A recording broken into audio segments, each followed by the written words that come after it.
Mhm. Oh, Yeah. you recording already? Yeah. All right. Better put your Guessing. face on. You Working need on some. it. You need some coffee. Hey, this is lovely, lovely makeup. This is a high hyaluronic acid lip gloss Yeah. with Doing acid. Is lovely, that what you're doing? only the good stuff. Oh, This is berry, it's a very flavorful. my favorite line of makeup. Yay. Not a sponsor. Not a sponsor yet, Jon Tera but I'll tell you, Podcast. it is the skincare makeup, and Yeah. it does, like, it's the only foundation that works for me. I'll just say that. All right, since it's not a product placement, I'll just leave it at that. Okay. But hey, everybody, Yay. hey you, Hey, me. and make sure to like, subscribe, share with your friends if this is helpful, or even if it's not. Maybe if you think it's not helpful and you don't really like your friends, which I hope is not the case. Yeah. Hit us up if you don't like it.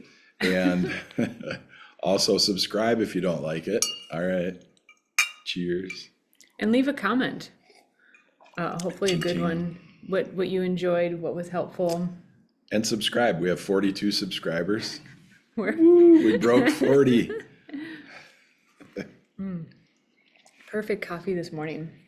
So this is the Jon Tera Podcast. This podcast is about us. It's about our life. It's about life in general. It's about business, being in business with your spouse, learning.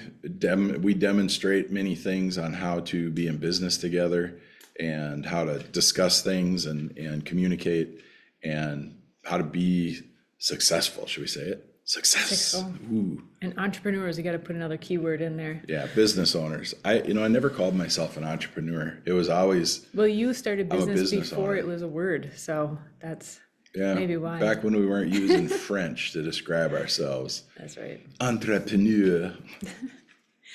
But really, these are. I am wearing my French beret. You are. We're trying to answer questions that we wish we had the answer. I mean, John had all the answers from the beginning. No. But there were times, so I didn't come from a business owner mentality family. It's just, you go to work and, do your work and come home. And so when we first got together, it was exciting, but there were other things that like, this is really scary. Like, is this normal? Is this, it was. You were scared. I was scared in a lot of ways. And You were trying to decide if I was super smart or just really crazy and reckless. yes. And so this was, the internet existed, but not like major search engines and stuff. You couldn't, and people weren't YouTubing and all that stuff. And so it was really hard to find, insight. And even when, we knew some couples that were entrepreneurs, or we were in multi-level marketing when we first began. So it was business ownership, but it wasn't. I didn't feel like I had really good resources in women to go to who would really understand. Yeah. So long story short, that's why we're doing this podcast, to be that resource. So you sent over a clip and you said Yeah. you want me to start at, what'd you say, 16 minutes? I'm pretty sure it's at 16. 16? You're going to play it on the, Oh, yeah, it'll here, just, oh, you want me to play it on the screen? might as well. Oh, okay. Yeah. Or we could do audio only will work. Let's just do audio only. So I'll preface that this is, if you saw my YouTube listening history, it would look really funny to most people. But this is from, I'll just name, this is from the Unplugged Alpha, and he does a ladies' night. So Unplugged Alpha is part of the Red Pill crew. He's trying to teach men how to be men, and they do a ladies' night every Monday where they bring on a panel of women. And I still am not quite decided on, are they trying to showcase women and like use this as a tool to debrief with their men's group afterwards and see, that's the one you don't go after, or because in this one, I think they play kind of, he has a co-host as well, and I think they played kind of good cop, bad cop, or I also called it good dad, bad dad, because one is like antagonizing the women and the other is kind of like, well, kind of in a dad kind of way. Come on, Bill, that's not so bad. Well, not even talking She to doesn't even know that. talking to him, but talking to the women and saying, well, kind of in a dad kind of way, but not totally. And so can't really tell yet if they're just using this as a mockery and like to get women agitated and show men, see, this is what you don't want in your life. I'm going to let you press play and let you press stop because you know the clip, right? Yeah. You know where you want to stop. So they do this right from there. Just they do this ladies' Don't night. turn it. Just leave it right there. For audio purposes. Oh, okay. They do this ladies' night. So this is a panel of women. It's usually an assortment of women. And anyways, I think that's enough prefacing my conjecture. So in this, the women are talking about self-worth. And I'll play it. This is a little bit ahead of it, but that'll be okay. Listen. Ignored red flags, a lot of them. Part of it was I wanted to be independent and I didn't have independence. So I saw the red flags. I saw all of that, but I chose to ignore it, which I probably shouldn't have. You kind of made some faces, Caroline, when Jasmine was talking about some of the ways that she was forced to operate and the boundaries that were set by her ex-husband.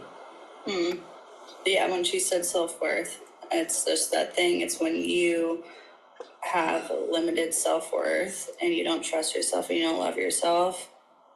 I will say that it's almost 100% impossible to have a successful relationship.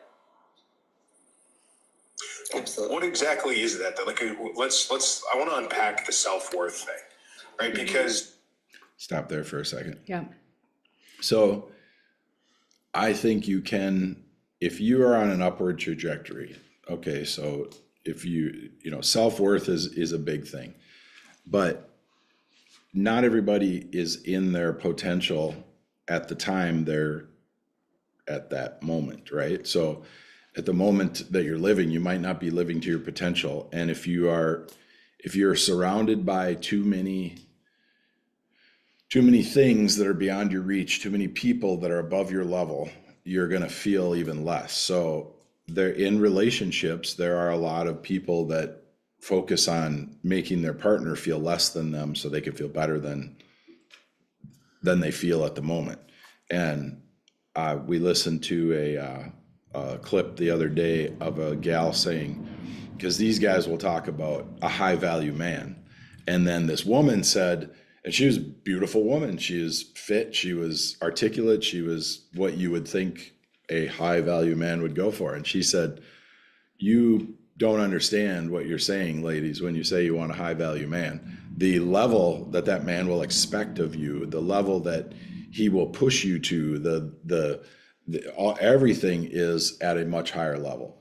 And if you're not, if you're like the red pill guys will say, a guy will date a Burger King worker or a Starbucks worker, a lady who is a barista, and a woman that makes, $200,000 a year, she's not going to start dating a guy that's a barista at Starbucks or a Burger King employee. And that's true. A guy will go out with a gal like that, but most of the time he's not going to marry her. He's going to go out with her because she's good looking. And he already knows that person probably cannot run in his circle, cannot be around his friends, cannot, it's like going from kindergarten to college. And so I think what we're hearing online is we're hearing a lot of people talk about just being in the wrong relationship, but they talk about it, right? I was in the wrong relationships until I met you. And now we've been married for 24 years. Every relationship I was in was wrong for me. Maybe it was right at the time until something happened and then it was wrong, but it wasn't my lifelong relationship. It wasn't something that could carry me and sustain. But what do you think? Well, wait, there's more. Oh, okay. So I want you to hear the vast difference between what the guys are thinking self-worth is and what the women think it is, and no one can explain it. My eyes really got weird. So yeah, listen in. When you're talking about dating in relationships, your worth is equal to what somebody else is willing to pay for. You know, the person selling doesn't get to dictate the value. The person that buys. That's marketplace value. That's not relationship value. I know. Okay. But wait, listen to the ladies try to explain what they mean by self-worth. Okay. Does, right? So, I mean, I think we run into this quite a lot where it's, you know, I know my worth and I'm worth X, Y, Z, but there's nobody that'll take me seriously. So there's got to be a disconnect somewhere. Mm-hmm. Obviously. But it definitely is, it's a big thing to unpack, the whole, if I have to love myself completely in order for me to love someone else. It's very cliche, but it's said all the time. You can't love someone else until you love yourself.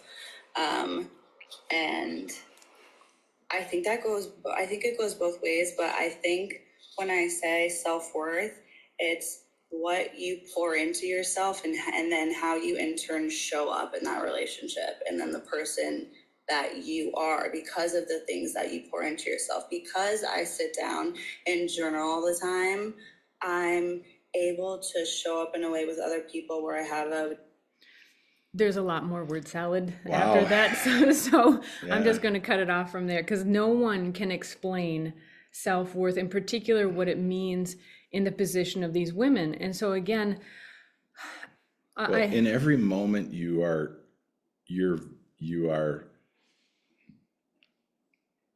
at a confidence level, you're at a knowledge level, you're at an articulation level, you're at a caring level, you're at a non-caring level. There's so many things going on. I think part of the problem is there's too much talk. And when you're bringing in random people that don't have a relationship, you can't really explain a relationship. I don't know if any of these people are married, but I bet $1,000 they're all single. Yeah. Because that's what these talk shows are like on YouTube, even the most popular ones. Some of the people giving these very, what they consider high level opinions, talking to millions of people, aren't even in a relationship. And not only that, they're not in a long lasting monogamous relationship where you're actually committed to the person. And part of your self-worth is the fact that you have committed to that relationship, to that person, to the dynamic of your life and what your goals are, what your trajectory is, you know, the families that surround you, the commitments, you know, like when you say, hey, can we go take my grandma to the store? And I say, yes. If I just said, well, you know, your stupid grandma could take herself to the store, you know, that would show that I do not care much about you. And so that it doesn't really translate to self-worth. I mean, I could say I'm more important than that. My worth is I should be making money instead of driving your grandma to the store. That's what these guys sound like to me. You know, I can't bother myself with the little things, you know, and me personally, I think all there is little things, you know. So I think there's a vast difference in understanding of what self-worth is. And I think it is innately because men and women are so different and interpret things so differently. And as Jordan Peterson talks about, women on the spectrum of, you know, the 5 personality traits, they are typically more neurotic. So they're concerned about how others perceive them, how they look, how they smell. And maybe that's not the true definition of neurotic, but they're more sensitive to other people's opinions. I explained it the other day like this. If somebody says something to a woman in public, the woman naturally will say, what did I do? What's wrong with what I did? What's wrong with me? How can I make this better? If somebody says something to a man in public, the man is more likely to be like, F you, buddy, you got a problem. Yes. So I think this is why innately the men and women cannot understand this definition of self-worth, because the women are talking from a a natural viewpoint of being more neurotic. Like they're concerned, what does he think about me? What, even if the relationship, she ended the relationship, she's going to consider, what did I do wrong? And so, and then the guy, like you poignantly pointed out, he's describing market value, and that's how they're treating these women, is market value. Because I think they're also pointing out that, to be fair, they're saying that men have to have market value. So I think it's a tit for tat kind of thing. But going back to the self-worth, I think that's innately why the men cannot define or really innately understand what women mean by, well, I had to improve my self-worth, or I was mistreated in that relationship because I didn't have self-worth, or I got out of that relationship because I realized I have more self-worth. And so it is saying, for example, good examples might be, here's a wide variety of examples, okay? That he calls me after the day after a date. You know, you have standards. I think they're tied in with standards. That when we go out to dinner, we'll at least go Dutch if he doesn't pay. You know, if I have a standard of, I don't allow people to yell at me. I have a standard that, you know, after 2 months, he's going to meet my parents, right? And if he constantly is not doing those things, and you've properly communicated that, you know, you have a healthy relationship and boundaries, those are examples of self-worth where, you know, I think it was really clear for me in my short and early dating career. I didn't why did I say career? Experience. Dating experiences. Well, like, if a guy pressured me to do something sooner than I wanted to, you know, I just didn't. And in one relationship, that relationship didn't continue. Not that it was like pushed unreasonably, like you could press charges or anything, but it was just like, okay, he values that and sees that this is the stage that should be happening and I don't, you know? Or before we got together, you were trying to set me up with a couple of your guy friends. And, you know, in me, I was just like, no, this is not the caliber of guy that I see myself with.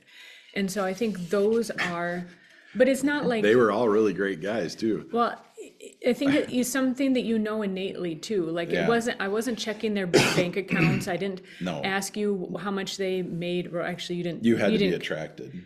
Right. And so those are all of a wide variety of self-worth. Maybe he picks you up for dinner and his car is clean. He's not just like Throwing taking McDonald's bags in the back seat. Right. You know, he takes the care and attention, and each woman is going to have a different standard. You know, a Melania Trump is probably going to have a very different standard than, you know, the girl out in the country here, you know, that doesn't even know some things that a woman of that caliber might even just expect. Well, I don't know that, you know, let's take a Melania Trump and let's take a girl next door that grew up on a farm out here, right? The things that the girl that grew up on the farm is going to be adapted to and understand and be comfortable with is completely different than what Melania Trump would be comfortable with and adapted to. Yeah. The girl that grew up on the farm has never been on a yacht. She's not been a runway model. She's not been, you know, but she may have a much healthier body. Even though Melania was a model, she may have a much stronger, sturdier, healthier body, and she knows how to birth calves, you know, and Melania knows which fork goes on which side of the plate and which one to use during what course. Right. But the lady that grew up on the farm knows how to butcher and cook a pig, Right. you know, and how to cut it up into segments and put it in the freezer for the next year for their food. Or bring it to a more realistic level. Like when we first dated, you know, you took me to an Olive Garden, for example, and I was like, "Ooh." No offense to Olive Garden, but just saying, you know, it's hey what, guys, you want to be married for 24 years? Date a country girl. Unlimited breadsticks Unlimited and salad. breadsticks and bottomless salad. But if in a certain echelon, that would be like an insult. Tara, would you like some red table wine? I was underage, but maybe after a couple dates. Yeah, no, you didn't drink. Nope. And so I think that those are basic examples. So even the restaurant example sounds commercial, it sounds monetary based, but it's just kind of realistic also. It's practical, I guess is Well, what if I'm you saying. go to certain restaurants, they separate you from the other people. You're not sitting in a booth right next to a family with a screaming kid and the teenager swearing at his parents and the baby's throwing ketchup at you. You go to a different kind of restaurant. Olive Garden is, low end, middle of the road, low end. And, but in between the booths, there's plants, they set it up. You go to a nice, they have white linen on the tables. You go to a nicer restaurant, the light is going to be dim. The tables are going to be separated. The booths have high backs. And they might even not allow children. You're kind of in your own world. I don't object to kids. I object to kids that can't handle their parents that can't handle their kids. But you're in an environment where the wait staff is concerned about your experience, that type of thing. And some people grew up with that. Some people didn't. Some people think that's a waste. Some people think that's the only way to eat, and I think it doesn't mean that you have more self-worth because you think that's the only way you should dine. It means that you're arrogant and selfish and, stuck up. And it doesn't mean that the country girl can just tell everybody, well, you should be digging in the dirt and you should be shoveling shit on Saturdays.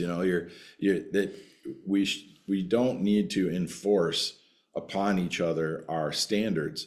What we need to find is somebody that is equal, a little bit above, a little bit below, or equal to our standards. And then what I wrote down here, like when your first person you date is like getting your own apartment, right? And you could decorate a little bit, but it's not yours, right? And then if you stay with them, they're your starter house, right?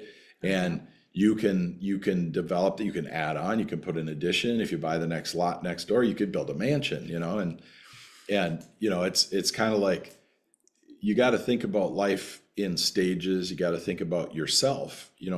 When I met you, I wasn't perfect. I knew myself really well, and I was able to communicate with you what I wanted in a partner, in a spouse, in a wife. But I had lots of work. I still work on myself. I'm still working. You're still working on yourself. And sitting on a podcast talking to random women and then trying to enforce your ideas about relationship on them or tell them how to be valuable. There's a lot of, as they say, women date up, men date across and down. Men can date up too. Not many men will, but I think dating up is okay. Dating straight up is not okay. For men? For women. Oh. Women should not date. They shouldn't think that they're going to date. My last boyfriend made $30,000 a year. I'm going for a guy that makes $6 million a year. That very rarely happens. Very rarely, because it's a whole different strata of responsibility, commitment, understanding. You came, like you said in the beginning, we got together and you were like, this guy is either really smart or he's super crazy. You couldn't tell. Then right? I found out you're crazy smart. Well, you dated because I was older. I had more life experience. You dated up, and you dated a steep incline up. And I was a little bit less mature than I should have been for my age. And I was not, when we met, I wasn't looking for a wife, and I wasn't playing around. I wasn't Yeah. I wasn't You weren't dating. spinning plates. I wasn't dating, and I heard that term before, and I kind of think I know what it means, but I wasn't, I wasn't dating 4 women. I wasn't dating anybody. I wasn't interested in dating at that time. I was busy on my business. I had my son, all that kind of stuff. So I think if you think of working on a relationship, these guys talk like, well, if I'm gonna date a woman, she's got a bit, but they're talking about getting a pre-made woman, which essentially means that she's been with lots of guys. And then they talk bad about that too. They talk against a woman being with other men because then she's used up in a hoe and blah, blah, blah. Well, you can get pre-furnished apartments. Yeah. I appreciate your emphasis that self-worth should not be based on external material things. To get back to, I think, to come into real life examples. For example, there can be self-worth where you don't tolerate certain behavior, or you tolerate or you aim to find a partner that has certain characteristics and behaviors. So for example, the counter would be, you don't yell at me. We just have certain standards, right? And I've exercised that a few times inappropriately. If I'm really mad, I'll walk into the other room and whisper. So, but we have those standards, right? There are certain things that we just wouldn't tolerate, whether we verbalize that or sometimes not. They're just like already considered. But on the opposite end of self-worth would be that I was pleasantly surprised. For example, you would fill up the vehicle with gas, right? You'll maintain certain things that I don't even have to ask for.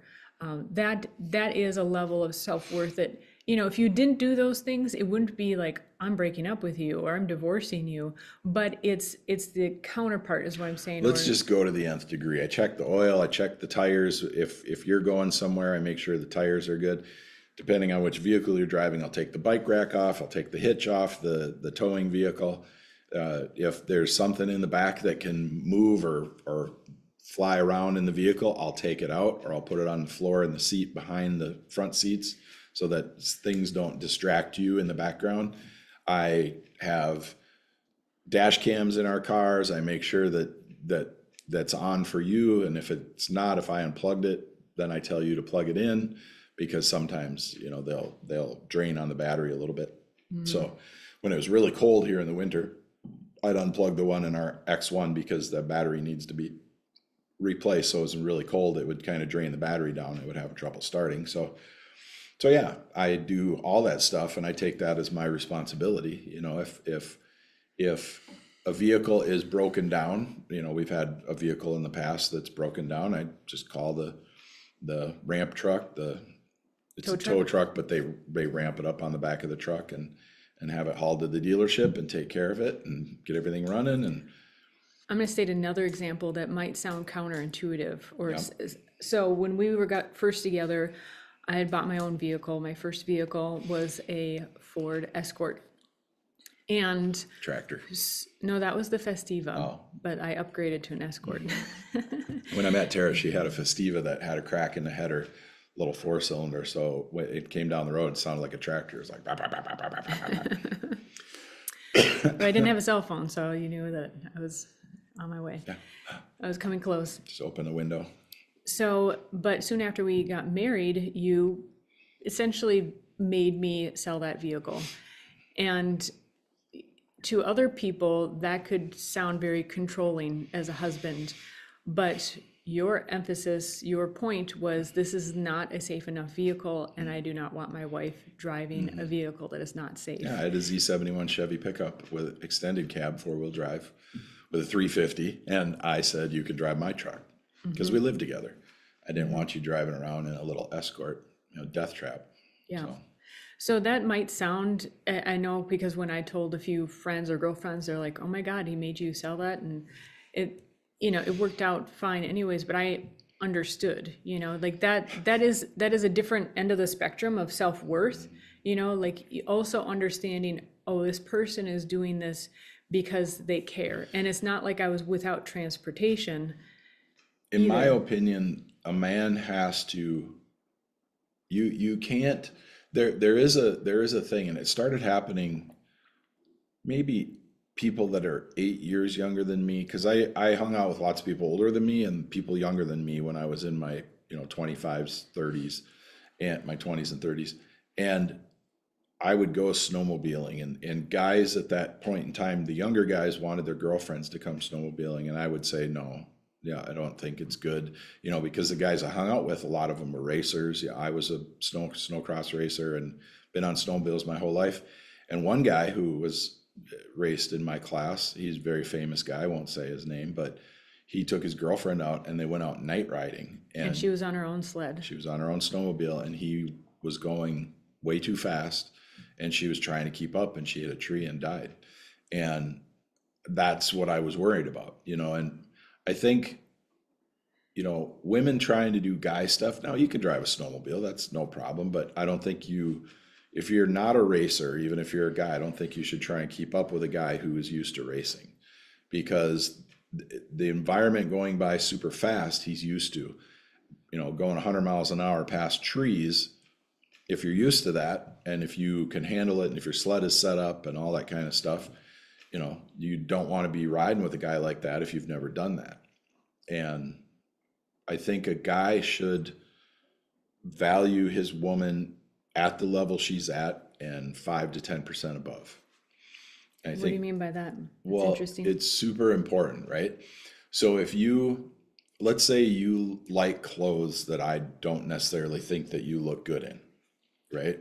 You're like, but I like skinny jeans. Which I don't. And I'm like, well, nowadays guys would be like, I'm gonna take a picture of you, look at your rear end, look at your legs, look how ridiculous you look. Because there's this whole generation of guys that play practical jokes on their girlfriends and wives, right? And I don't believe in that either.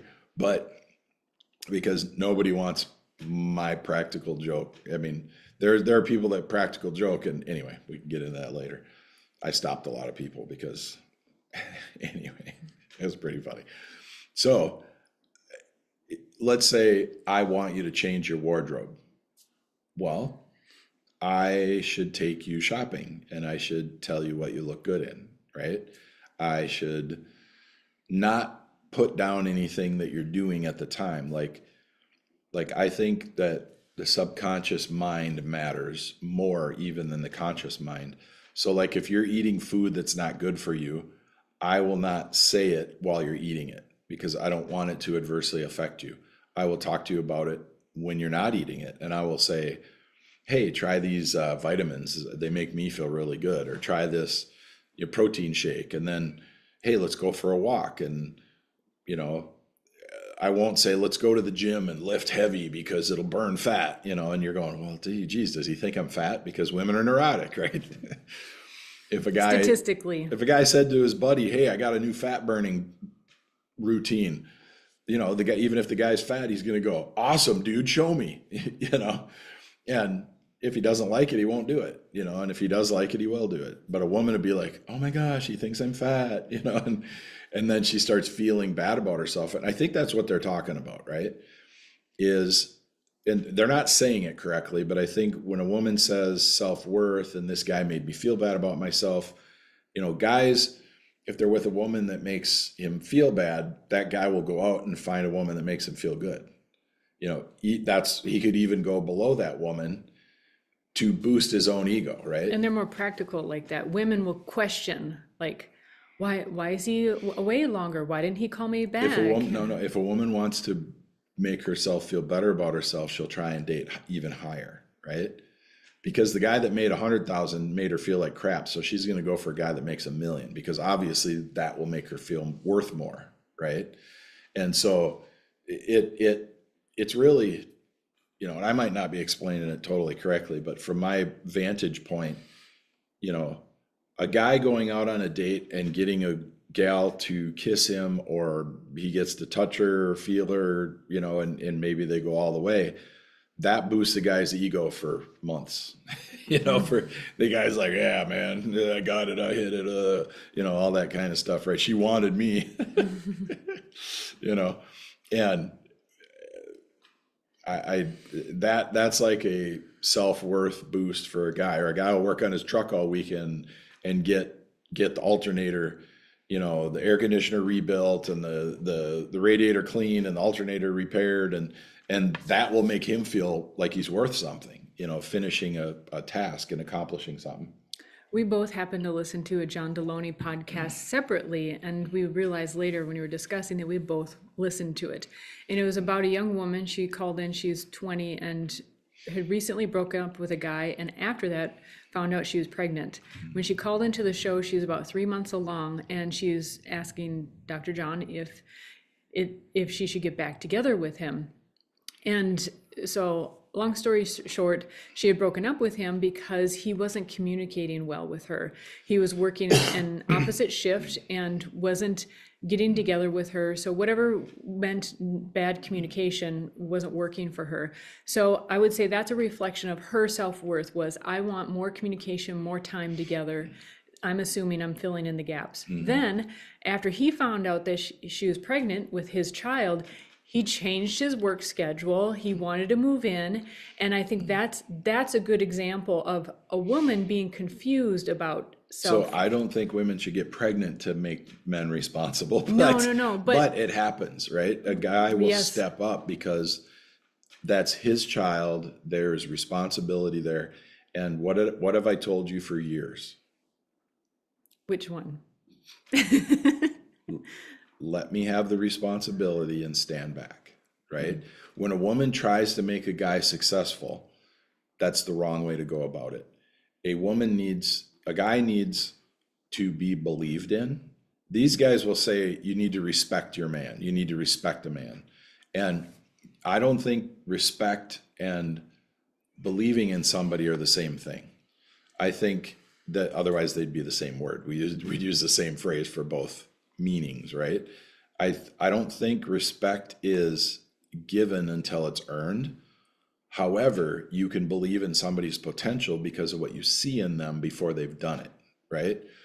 And so if a woman is letting her insecurity live on her coat sleeve, the guy is going to feel like she doesn't believe in him. And then ultimately that will lead to, well, if she doesn't believe in me, then there's really no point in me doing more with her, because every time I strive forward, she's like, well, why didn't you do this? Or I go in this direction, she goes, well, why didn't you go in this direction?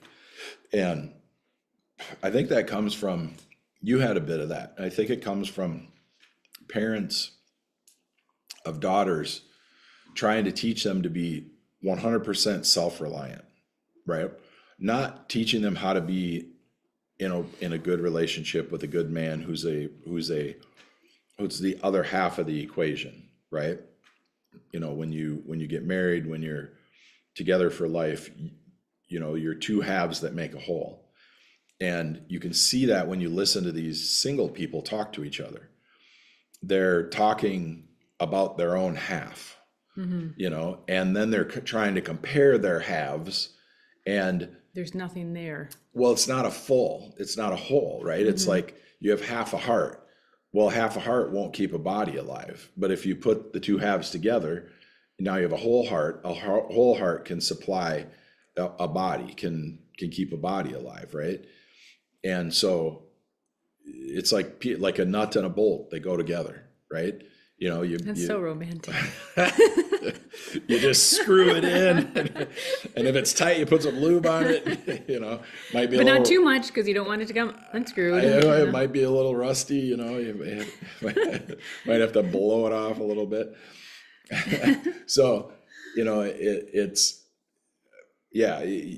I'm listening to, and I don't listen to a lot of them anymore. I listened to a lot of them for a while, these conversations with men and women, and I figured out they're all single, and they're never gonna, they're just getting older, and so if you've been listening to them for 5 years and they're still arguing about the same stuff, it's like, you guys are 5 years older and you haven't figured it out yet, and And then these guys will be like, well, you don't know. I might not be talking about my wife and my kids, you know? And it's like, well, I can hear it in your voice. You don't have a wife and kids, you know? Yeah.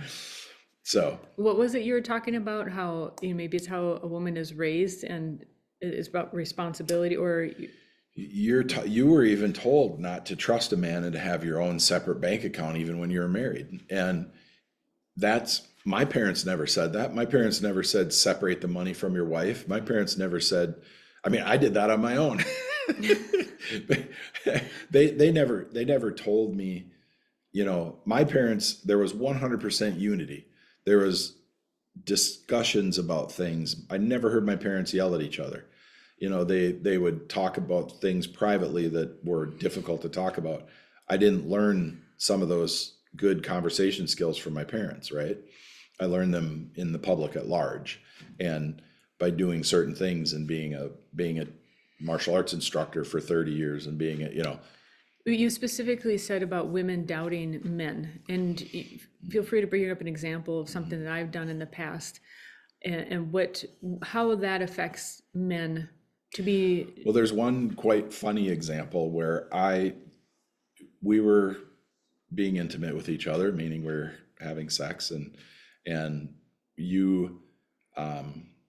I needed money for something, and you had money and I didn't at that moment. And I think it was a $100 bill, or maybe it was a 20. I forget what it was, but let's say it was a $100 bill and I needed No, seven. it was 20, but you're like, I would rip up $100 bill just out of spite of this situation. Well, you were very adamant and worried that I was going to spend more than I needed and not bring back the change. And the change would be like $7 or something, right? And and I said, you trust me with your body, but not a $20 bill. You know, I could potentially be getting you pregnant and you not trusting me with a $20 bill. And I think the light bulb went off in your head. Yeah. Because you were taught that money was more important than your own body. And I even watched the thing, these people were doing this petition about save the baby bald eagles and, you know, have the DNR collect eagle eggs because there's varmints out there getting them and stuff, whatever, right? And how important it is. These people are like, oh my gosh, yeah, I'll sign. I want to save the baby eagles and this and that. And then the person pulls out another thing for them to sign, a survey or whatever, and says, will you sign this petition also? It's a petition. Will you sign this petition also? And they're like, well, what is it? And it's like, we want to save the baby humans. We want to make sure that women aren't aborting children. And everyone they talked to was like, no way, I ain't signing that. And they're like, you think baby eagles are more valuable than baby humans? And the cognitive dissonance or the disconnect on life, it was so amazing to watch. And I'm not even, you know, like even really judging the people either way, but I'm just kind of going, you know, where's the logic? You know, where's the, and that equates to me like you were taught that your money was more valuable than your body. And it's a reverse for me, you know? Yeah, that was a very defining moment for me. And fortunately, I wasn't too prideful to just get upset. You know, kind of like it's natural, I think, as most humans, like when you've been checkmated, they're like, ugh, and maybe fight it. Yeah. People say, well, you don't understand. You don't understand, you know, what's in my background. And then they go right to victimhood, you know, or Yeah, no, that example has come up many times in my memory, whether you know it or not, as a life lesson for sure. Where was I going to go? So also I've heard recently from these podcasts that women should adore men, but men shouldn't overly adore or praise women, like not hold their women in such high esteem. And what I understand that they're communicating is that when a man overly dotes on a woman, he's simping himself. He's betatizing. he's taken himself out of the alpha position. Well, And there are ways of complimenting a woman that make you sound weak or dependent and I agree, because I've had this experience, but I'll let you Yeah. finish. And So I think you're beautiful. I don't walk around going, oh my God, you're so gorgeous. You're so this, you're so that. Oh, I'm so lucky to be with you. yeah, I'm so fortunate to be with you. You're way too beautiful for me. That's That not, would be the difference. that's the simp thing, or simp. What is simp? Is a simp like simplify or simp? I don't remember. It's an acronym or something. We'll have to look it up. Okay. But it just would make you weak, and it would make the woman not attracted to you. I mean, she might like you as a friend that makes her feel good in the moment, but she's not going to be a lifelong partner. And so, yeah, I was careful early on in our relationship because you did not think you were beautiful, and you didn't have that aura of like, all I have to do is give a look and I'm going to have a latte and a scone handed to me for free. I'm going to walk down the street and a man is going to offer to buy me a car. And, and then there's women that have that mentality, but they don't have the goods to back it up. Right. And so What kind of car do you think I could get these days, by the way? Z71 extended cab pickup, 4-wheel drive with a 350. Maroon. Ain't nothing wrong with a radio. So she don't know she's beautiful is a song that comes up, with you, because you don't have a mentality of look at me. You have a mentality of I want to look as good as I can. I want to look nice. I want to be presentable. And I'm not going to show the goods. I'm going to dress nicely. You're wearing a nice sweater right now, and a knit sweater, over a shirt that probably is thin. Yeah. So, there's a little bit of reveal, but then there's cover up, and I'm wearing yoga pants, but my rear end's covered.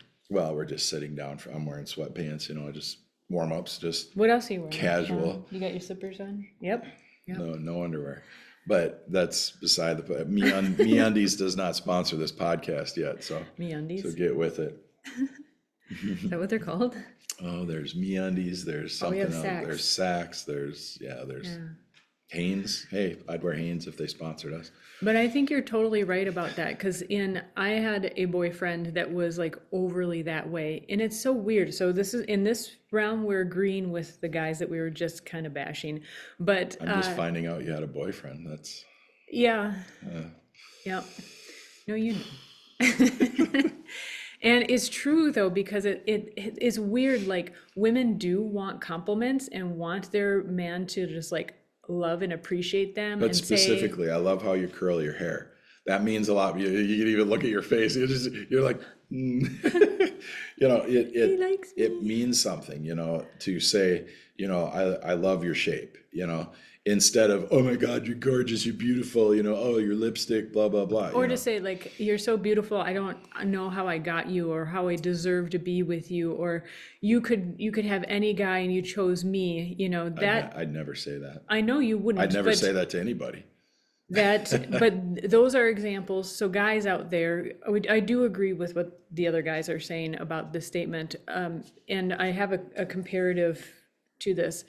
So that is true. Oddly, women do want to know that you love them, you appreciate them, maybe a specific compliment. I love that color on you, how you did your makeup today looks great. But if you're like, oh my God, you're so gorgeous, how are you with a guy like me? You could have any guy out there. I can't believe you're with me. What it does to a woman is it starts getting her doubting, like, am I with the wrong guy? Like, he's doubting himself, and she doesn't want to be with a guy who doubts himself, isn't confident enough. If dating women are truly hypergamous, it pushes them away from you, saying you should go up. Yep, it does. It sends that message. You should go choose a different guy that has more, is more, can be more, whatever. Yeah. So as an addition to that, the word adore came up, and I agree that women, it is ideal. I adore you. I do. Yeah. And I do agree that it is ideal if a woman also More coffee. adores her guy. But another word that I would put in there, just as an interesting talking point, is treasure. So think of, if you treasure someone, that could have, think of the Lord of the Rings, and the ring is the treasure, right? And you could really appreciate it as something that has intrinsic value, or you could, what's the word I just learned today? Starts with an A. Should have wrote it down. I did write it down. Oh. That what is it?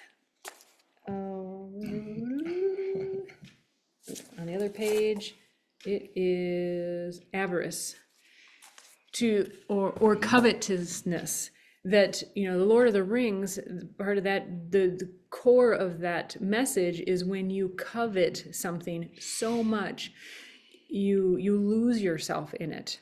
And so that's why I think is the interesting, if you think about treasure, you can see more the positive and the negative side, right? You think of the movies that are about being on the hunt for treasure, and how people lose themselves in hunting for treasure, or how if you can just see the treasure in what you have, it's the counterpart to that, right? And just being grateful for what you already have and seeing that as the treasure.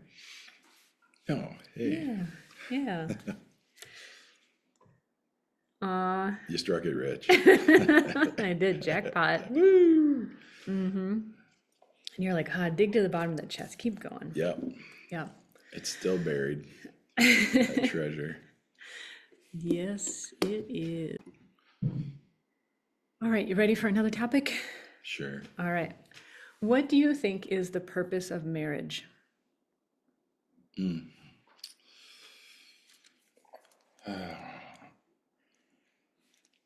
Well, I look at marriage mostly from the eyes of the creation of men and women, right? The yin and yang, the balance between the sexes, right? Obviously procreation is a very popular thing, and it's something that's needed if the human race is going to go on. But one thing I don't think is, I don't look at it as the responsibility of every human to procreate, right? Some people do, some people don't, some people over procreate, and some people procreate with lots of people.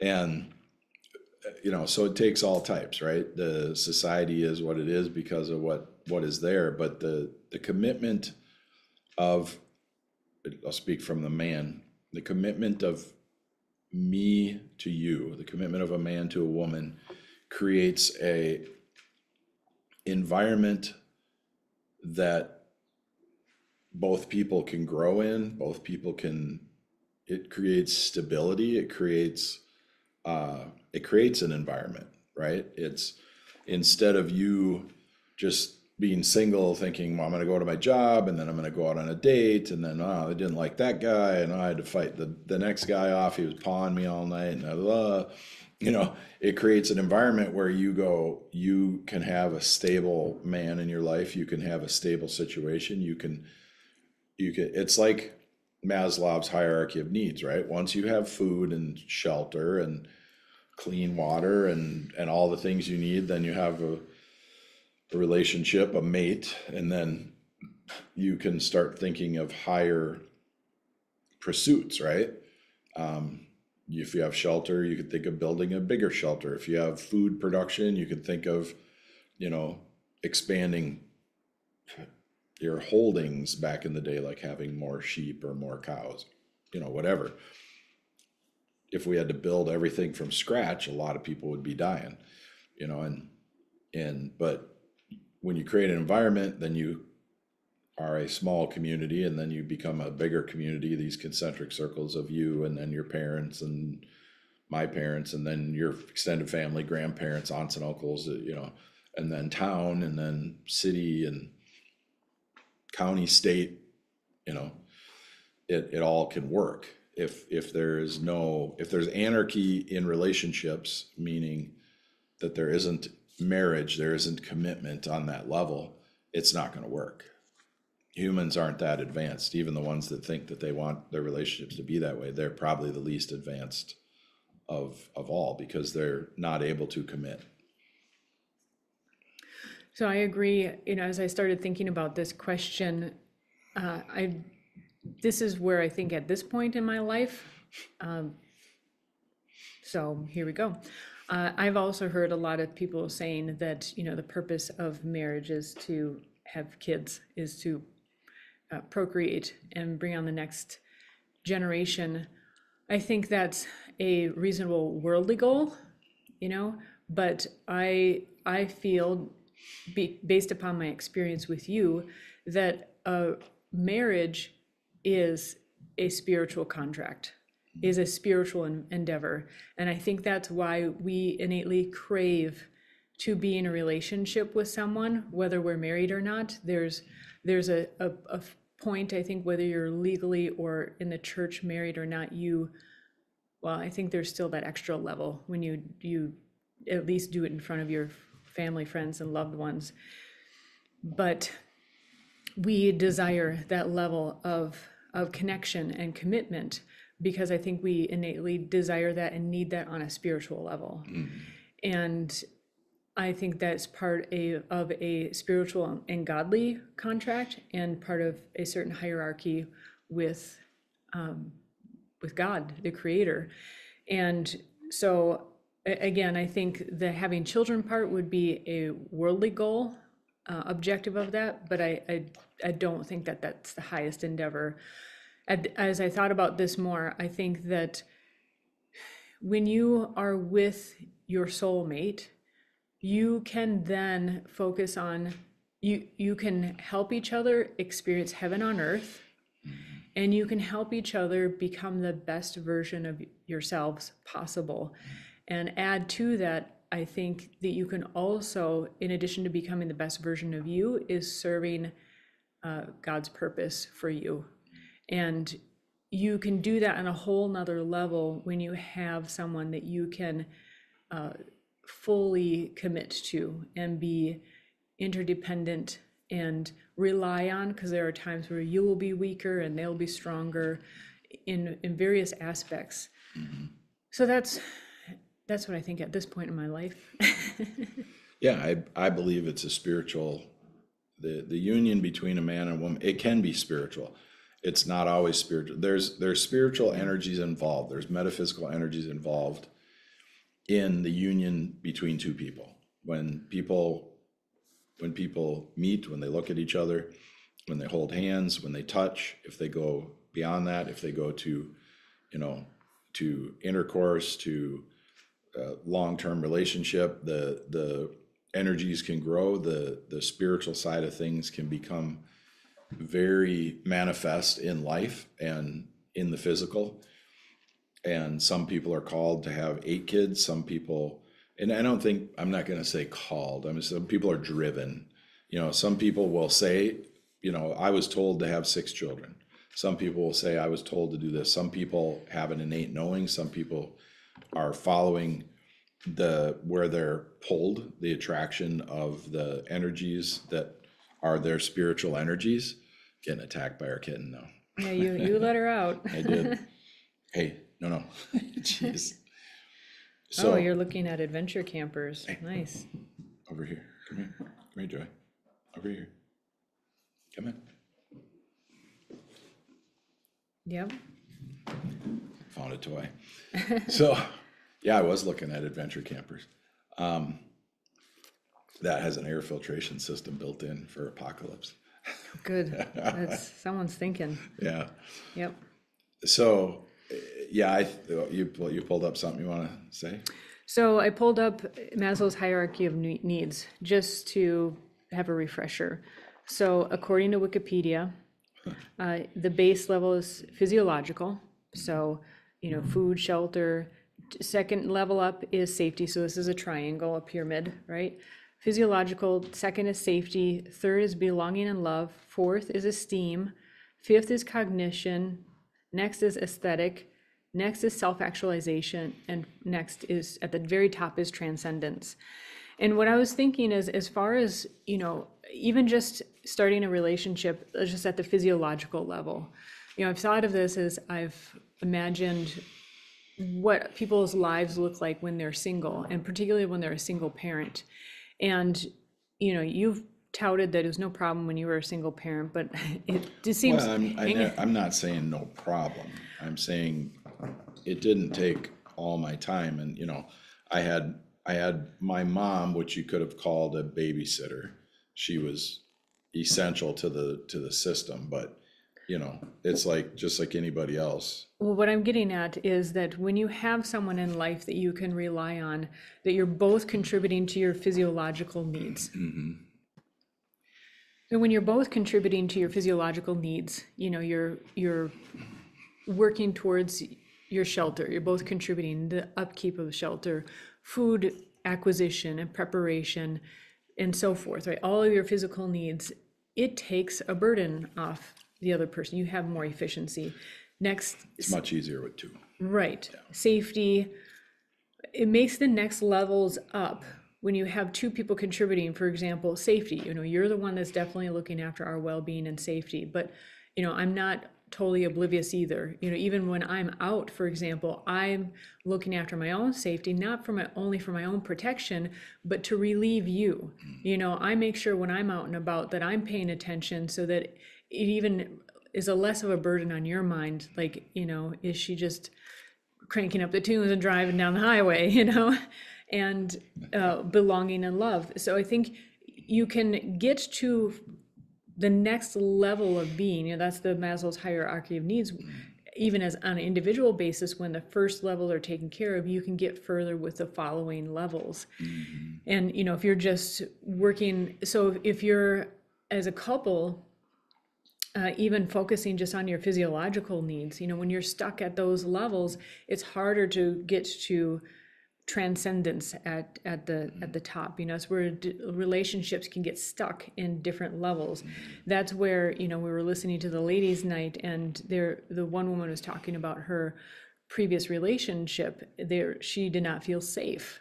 So you then can't feel belonging and love, which is the next level, and esteem, which is related to self-worth, I would say. And so when you're working together as a couple, you can, as an individual, then as a couple and individually, get to the next levels of the next levels. You said safe. She didn't feel safe. It's really difficult. If somebody has baggage, she'll say she didn't feel safe, and then to most people that'll indicate that the guy was doing something that made her not feel safe, right? Whether he was doing something or he was not doing something that was making her feel unsafe. Mm-hmm. And it's really difficult because I've been around people and I've dated people that had so many problems, you couldn't do enough for them. Mm-hmm. And that's where I talk about, you gotta find a person that's a little bit above or a little bit below. I don't think it's healthy to be, super levels above. And super levels below is probably never going to happen, but you're not going to relate either. Yeah. I mean, it's indicative, but mm-hmm. I'm talking about a guy that's super levels above. Okay. Generally a woman doesn't go for a guy that's super levels below, but a woman could think about us in the beginning. You didn't feel safe. Right? Well, I'd be interested. You didn't feel safe because I was spending money. You didn't think we had enough money. Yeah. We had hundreds of thousands of dollars in the bank, but I was not. I didn't know that. But I was not spending money on us like that was business money. That was you were so totally safe because I was running a business and I was supporting a cash flow business, right? And we were okay, but there was things I wasn't going to spend money on, and in the beginning I wasn't going to tell you who came from where you came from and didn't understand the things you didn't understand about business, that I was spending $200,000 on a machine, when you thought, well, we paid our rent late this month, and that explanation might have done it differently if we were to start over, potentially, but maybe not. But you could say, I don't feel safe because we don't have enough money, or he's spending lots of money on this and not on this. And we don't know when that woman said, I didn't feel safe. We don't know what proclivity she brought to the relationship that caused her to not understand what was going on in the relationship. And a lot of times, to be honest, guys aren't good at explaining things sometimes, a lot of times, they don't have the skill set. They've been operating, I operated at a very high level across multiple relationships, and those relationships just started and fell apart and started and fell apart and started and fell apart. And I just kept going. I'd leave them behind. I wouldn't try and bring them with me. If they couldn't hang on, that was it. Or if they did something that was, to the left or the right of the track I was on, that was it. If they cheated, or if they spent, $5,000 of my money and didn't tell me about it, that was it. There was no, it was the track I was on because I was younger. I was moving forward. I was gaining skills and acquiring knowledge and building the things I was building. And it's really tough to be with a guy from 20 to 30 years old. It's really tough, especially a guy who's aggressive in life and business and moving forward and has a trajectory and has what you called potential back then. You said you saw the potential in me. And when you said that, I just laughed at you, because you knew me, you knew what you knew. You didn't know everything about me. And I'm like, potential, of course, And so, but that was a compliment from you, and I didn't know that was a compliment, right? Because I was like, used to taking care of myself. I was not used to being in a relationship. And the only thing I was used to getting compliments for was, that there was going to be something on the back end of it for the woman, right? Like compliment and then a request, right? And so basically a lot of usury, and then that would end it for me too. There wasn't a lot of negotiation going on. I was more like, yeah, you're not in the lane, And so these guys, a lot of these guys sound like that to me, but they're as old as me or older. Some of them are younger. Some are in their late 30s, early 40s. I'm 54. But they sound like they're stuck in their 20s, like they got jilted by a couple women. Maybe a woman took them for money at the divorce court, and now they're all bent out of shape and I'm never falling for that again kind of mentality, and now they make a lot of money talking this controversy online, and they're stuck. I mean, what are you going to do? They're going to date women. They're never going to commit, because if they commit, then they got to stop talking to all these other women about their problems and dating whoever they date because they're famous on a podcast now. There's Instagram famous and there's podcast famous. And people mistake that for actual fame. It's just another feather in their cap to get what they want, to get to the next level of whatever. It's like these girls that go on these reality shows that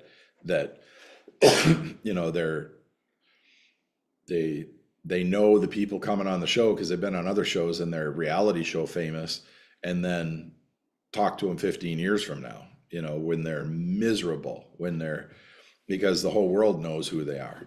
They had to date down. They're not dating up, because they were on a reality show, and they showed the second night they were on the show, they were sleeping with the guy they were paired up with, and it's like, now you just showed every guy in the world that's what you're going to do. And,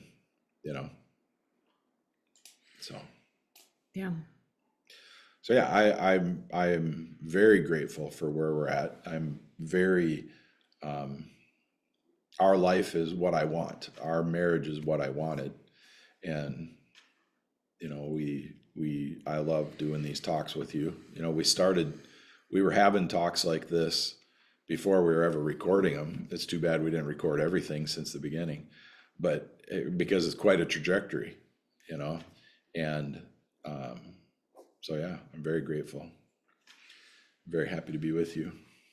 Me too. I'm glad that I could learn and discover the potential of what a relationship could be that I couldn't have even imagined. I think a lot of people, as I hear women in these podcasts in particular describe the relationship they want, it's a lot of what we have, you know, and, you know, they want a strong man, but also like he can be sensitive at the right times, you know, and in the right way.